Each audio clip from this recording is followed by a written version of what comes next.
Quero passar a palavra agora ao nosso querido irmão André, ele é da igreja de Guadalupe. Que o Senhor seja contigo, meu querido. Bom dia, irmãos. Bom dia. Feliz sábado. Feliz sábado. Que a paz e a graça do nosso Deus seja com você, com a sua família. Amém. Irmãos, quero agradecer mais uma vez o convite aqui do nosso irmão Marcelo. Amém. A gente está retornando aqui à igreja de Bento Ribeiro. E peço a Deus que Ele fale conosco hoje através de sua palavra. Assim seja. Irmãos, hoje eu gostaria de conversar com vocês sobre o verdadeiro Evangelho de Jesus Cristo. Mas antes eu gostaria de iniciar com uma oração. Amém. Oremos. Pai querido, nesse momento, Pai, estamos prontos a abrir a Tua palavra, Senhor. E te pedimos, ó Pai, que o Teu Santo Espírito venha nos iluminar no entendimento, que nos ajude a compreender a Tua palavra e colocá-la em prática. Que possamos viver e praticar o Teu verdadeiro Evangelho. Assim seja, É Senhor. o que te pedimos, Pai, em nome de Jesus. Amém. Amém. Bem, irmãos, Jesus comissionou os seus discípulos a irem por todo mundo e pregar o Evangelho a toda criatura. Mas Jesus, irmãos, não apenas os enviou, como Ele mesmo andou junto com eles, indo de cidade em cidade, pregando e anunciando o Evangelho. Mas, irmãos, o que é o Evangelho? Nós, irmãos, dizemos que o Evangelho é a boa nova, é a mensagem do cristianismo, é a mensagem de salvação por meio de Jesus. Amém? Amém. Mas, irmãos, se fôssemos fazer essa mesma pergunta para Paulo, para o apóstolo Paulo, perguntando para ele o que é o Evangelho, sabe o que ele responderia? A resposta dele, irmãos, está em Romanos, capítulo 1, versículo 16. Vamos ver? Vamos.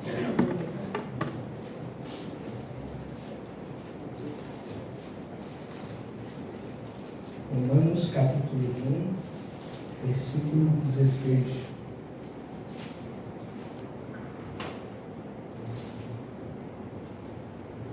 Amém? Amém. Diz assim, Paulo falou: pois não me envergonho do Evangelho, porque é o poder de Deus para a salvação de todo aquele que crê, primeiro do judeu e também do grego. Amém. Irmãos, o apóstolo Paulo aqui, inspirado pelo Espírito Santo, diz que o Evangelho é o poder de Deus para a salvação. Amém. Então, podemos entender aqui, irmãos, que o poder de Deus opera para a salvação através do Evangelho. Então, não há salvação fora do Evangelho. Não há esperança para o pecador sem o Evangelho. O Evangelho livra o homem da condenação e lhe dá salvação. Tira o homem do império das trevas e lhe transporta para o reino da luz. O Evangelho é a vida sendo oferecida aos mortos em pecados. É a mensagem da graça salvadora, do amor de Deus e do seu perdão. É Deus amando o pecador, o justo perdoando o culpado. Assim, irmãos, o Evangelho é o poder de Deus para a salvação. Amém. Amém? Mas, irmãos, muitas pessoas ainda buscam encontrar a salvação por outros meios fora do Evangelho, né? Através das obras, dos méritos, dos ritos religiosos, no legalismo religioso, no autossacrifício, na psicologia de autoajuda. Outros creem na reencarnação, na intercessão dos santos. Contudo, irmãos, a Bíblia nos mostra aqui que a salvação só pode ser alcançada no Evangelho. Mas há um detalhe aqui, irmãos. O apóstolo Paulo diz que o Evangelho é o poder de Deus para a salvação apenas dos que creem. Então, irmãos, a fé é a condição da salvação. É por ela que recebemos esse presente. A fé é a mão vazia do homem estendida para Deus, que é o doador. Mas essa fé, irmãos, não é algo que acontece à parte do Evangelho. Essa fé, ela vem pelo Evangelho. Romanos 10, 17 diz: e assim a fé vem pela pregação, e a pregação pela palavra de Cristo. Amém. Então, irmãos, o Evangelho é o poder de Deus para a salvação apenas dos que creem. E essa salvação, irmãos, é universal. É para todo aquele que crê. Amém. Paulo diz aqui que a salvação destina-se tanto ao judeu quanto ao grego. Ou seja, é para todo mundo. E a salvação, irmãos, é oferecida sem levar em conta raça, nacionalidade, idade, sexo, condição social ou grau de cultura. E não existe duas ou mais formas de salvação, há somente uma. O justo viverá pela fé. Todos, irmãos, são salvos exatamente da mesma forma, por meio da fé. A salvação não é pelas obras, não é merecimento humano, é graça divina. Não é o que nós fazemos para Deus, mas é o que Deus fez por nós. Então, irmãos, o Evangelho é o poder de Deus para a salvação de quem? De todo aquele que tem fé. E também, irmãos, o Evangelho nos revela como Deus nos declara justos, perdoados diante dele. Leia agora comigo em Romanos capítulo 1. Leia comigo o verso 17. Romanos 1,17 diz assim: visto que a justiça de Deus se revela no Evangelho, como? De fé em fé, como está escrito, o justo viverá por fé. O Evangelho, irmãos, revela a justiça de Cristo que é imputada a nós, o que do início ao fim se dá pela fé. O justo viverá pela fé em Jesus.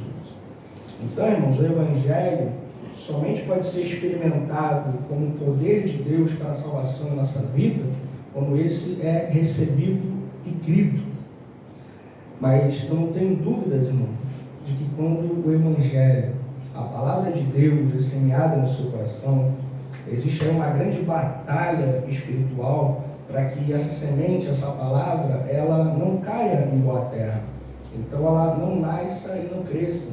Existe uma grande batalha espiritual para levar você a ficar desatento, para desviar a sua atenção da palavra, para que você não seja levado a crer em Jesus e não seja salvo por Ele. Então, irmãos, para a gente entender melhor o contexto dessa batalha espiritual, eu vou pedir que você abra agora a sua Bíblia em Lucas, no capítulo 8.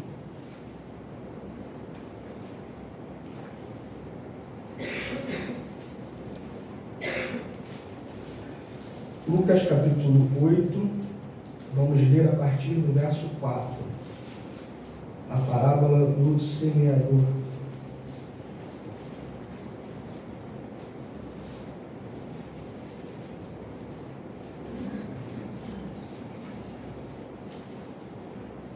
Lucas capítulo 8, a partir do versículo 4. Amém?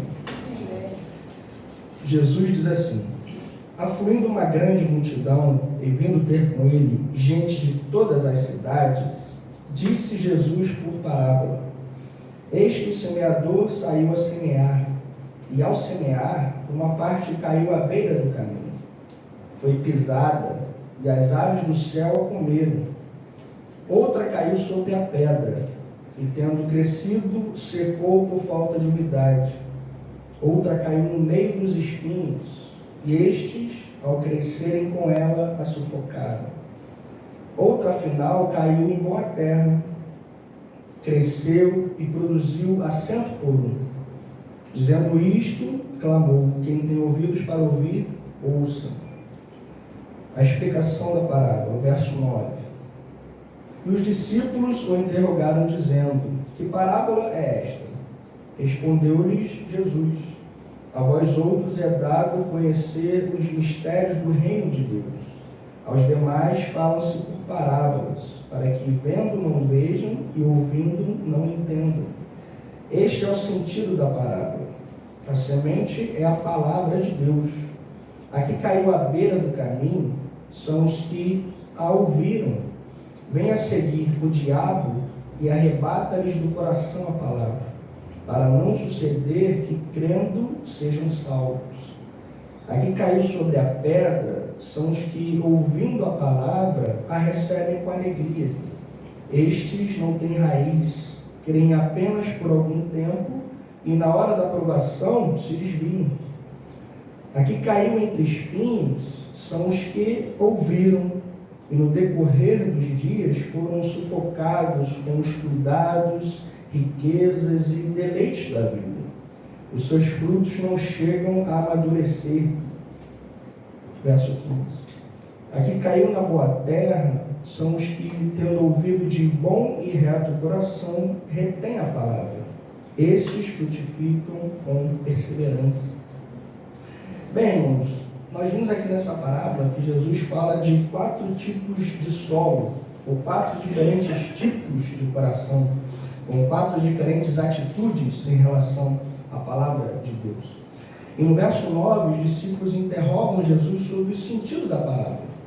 E Jesus então começa explicando no verso 11 que a semente é a palavra de Deus.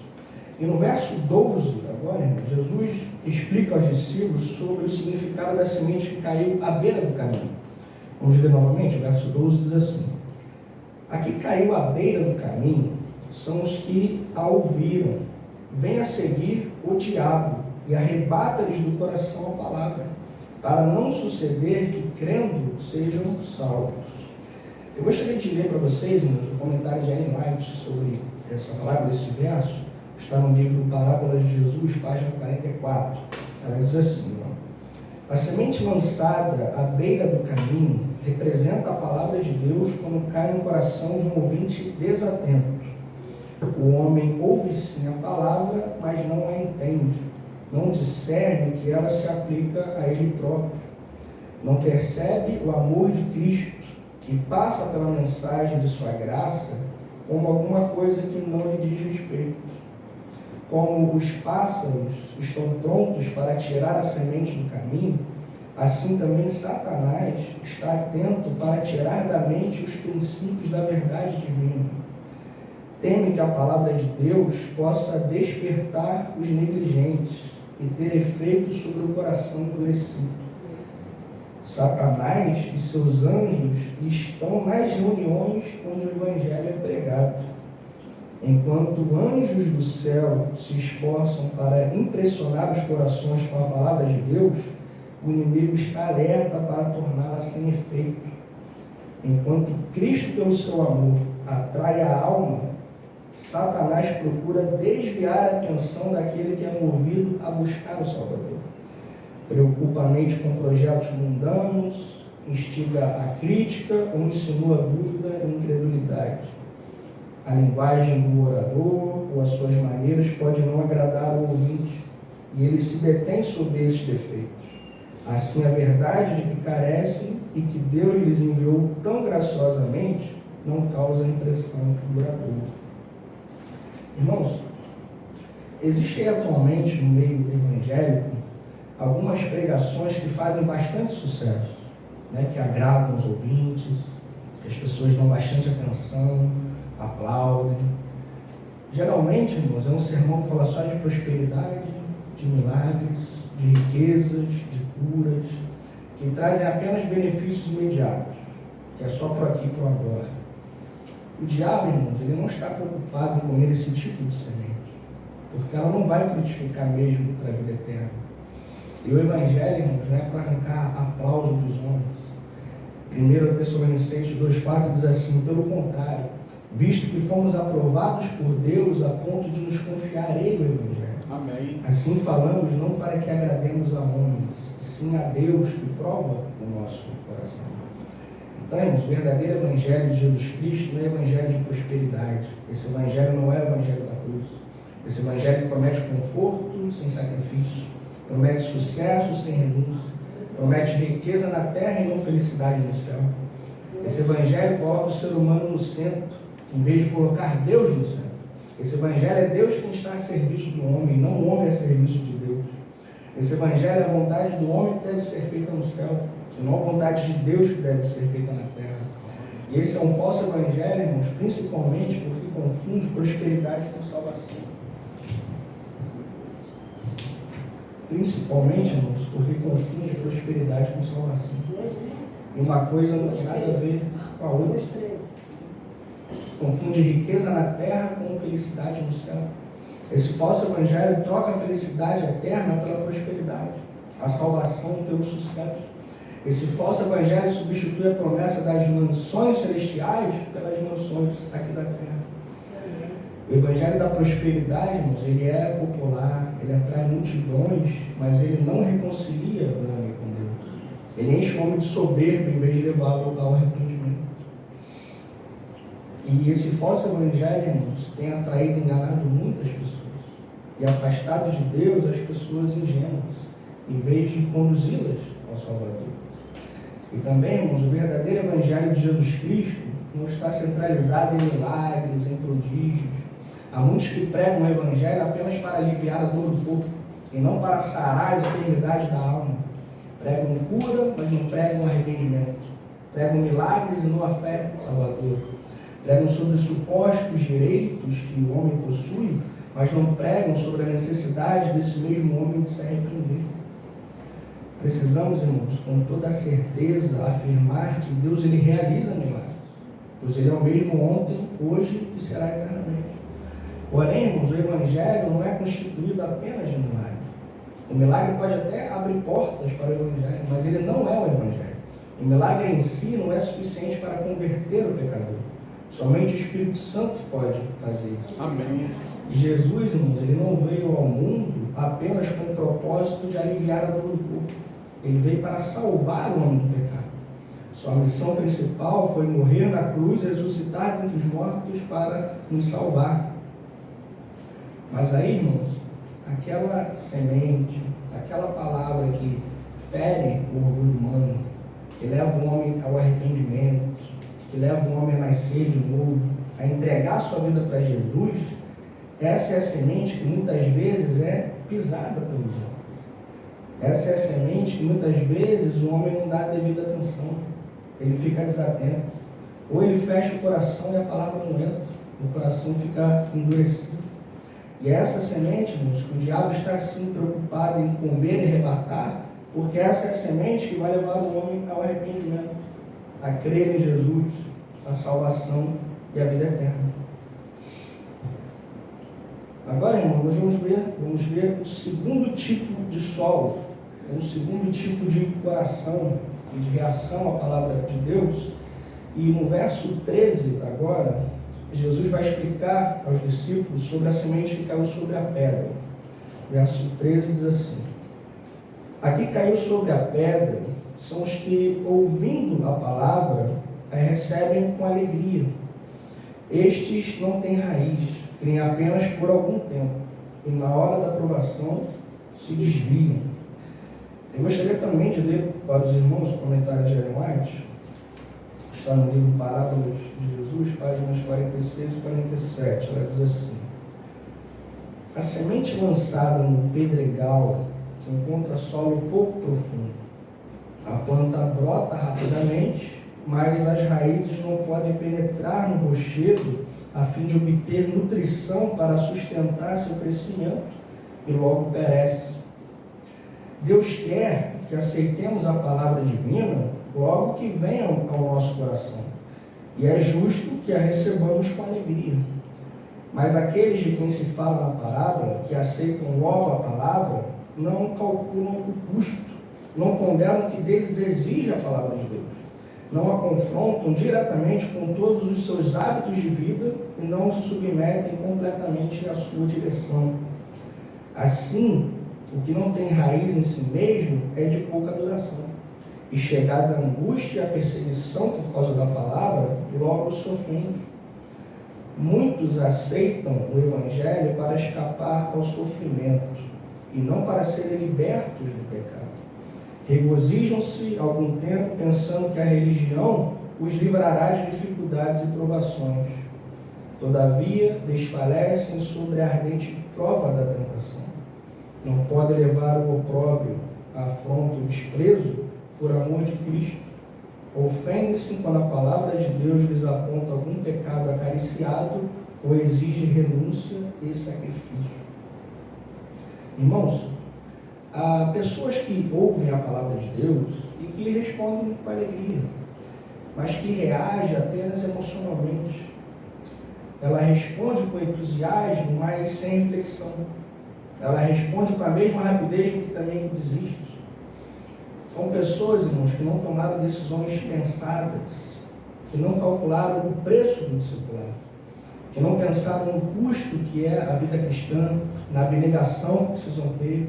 Jesus disse: quem quiser ser meu discípulo, negue-se a si mesmo, tome sua cruz e siga. Deus disse: quem quiser salvar sua vida, perdê-la-á. E quem perder a sua vida por minha causa, achará.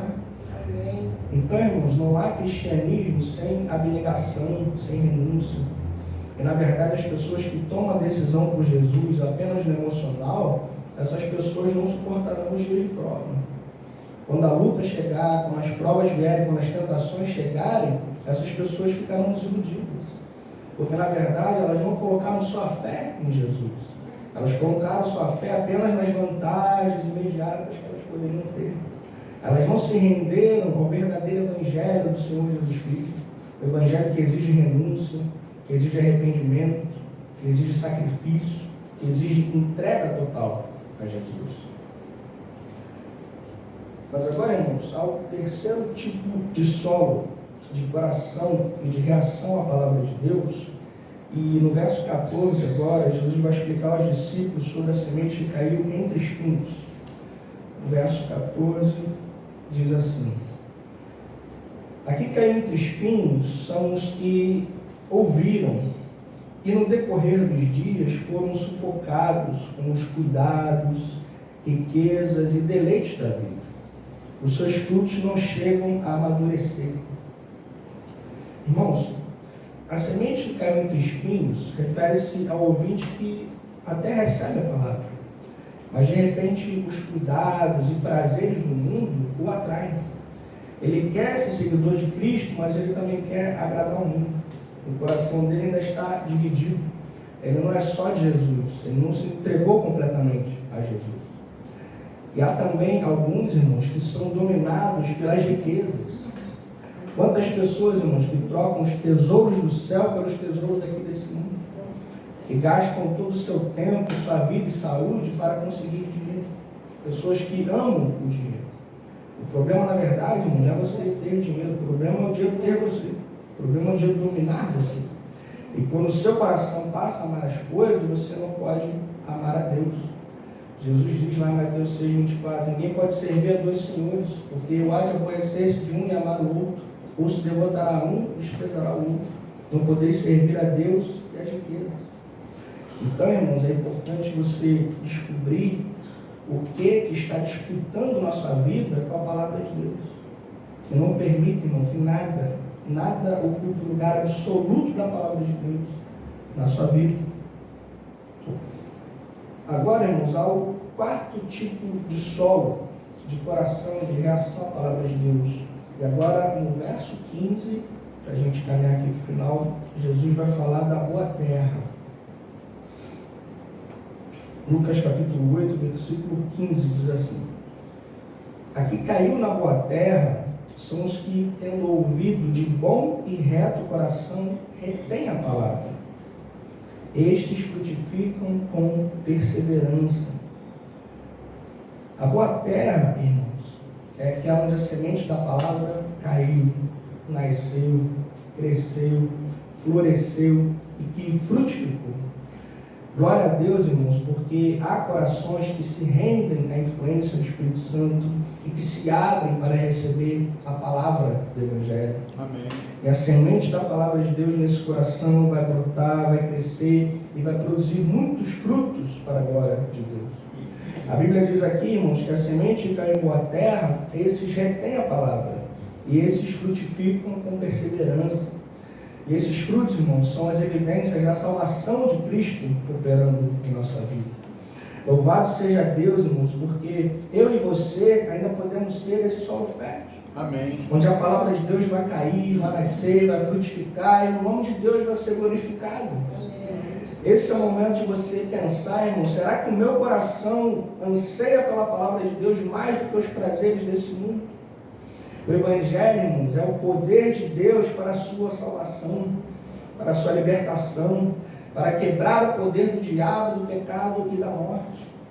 E é pelo Evangelho, irmãos, que proclamamos que Jesus, pela sua morte e ressurreição, estabeleceu o seu reino. E Jesus, irmãos, ele é a grande boa nova do Evangelho. Agora mesmo, irmão, tome a decisão de reter essa palavra, de receber essa palavra, de crer nessa palavra, para que você frutifique para Deus e produza glória para o nome de Deus. E o meu desejo, irmão, é que o seu coração seja essa boa terra, esse solo fértil, onde a palavra de Deus vai cair, vai florescer e vai frutificar na sua vida para a glória de Deus. Amém, irmãos? Fique com essa palavra e que Deus nos abençoe. Amém. Ó Pai querido, Pai maravilhoso, como é bom, Senhor Deus, estar na Tua presença, Senhor. Como é bom, Senhor, sentir que somos amados por Ti. O Teu Evangelho, Senhor Deus, é isso. É a mensagem do Teu amor, Pai, que se entregou para a salvação de cada um de nós, Senhor Deus. Ó Pai, que a Tua palavra, que o Teu Evangelho venha fazer morada em nosso coração, Pai. E que possamos, ó Pai, dar muitos frutos para a honra e glória do Teu nome, Senhor Deus. Ajuda-nos, Pai, a viver o Evangelho, a pregar o Evangelho, Senhor Deus. Te peço também, Senhor Deus, abençoe essa igreja aqui de Bento Ribeiro, por favor. Batiza-nos, Senhor Deus, com o Teu Santo Espírito, Pai, e capacita-nos, Pai, para pregar o Teu Evangelho, Senhor Deus, para levar a Tua palavra àqueles que precisam, Senhor Deus. Abençoe cada um de nós aqui, Pai. Abençoe também nossas famílias, Senhor Deus. Por favor. Perdoe, Senhor Deus, os nossos pecados. Dê-nos da Tua paz, da Tua graça, Senhor Deus. É o que te pedimos, Pai, pelo amor de Jesus. Amém, Senhor. Amém.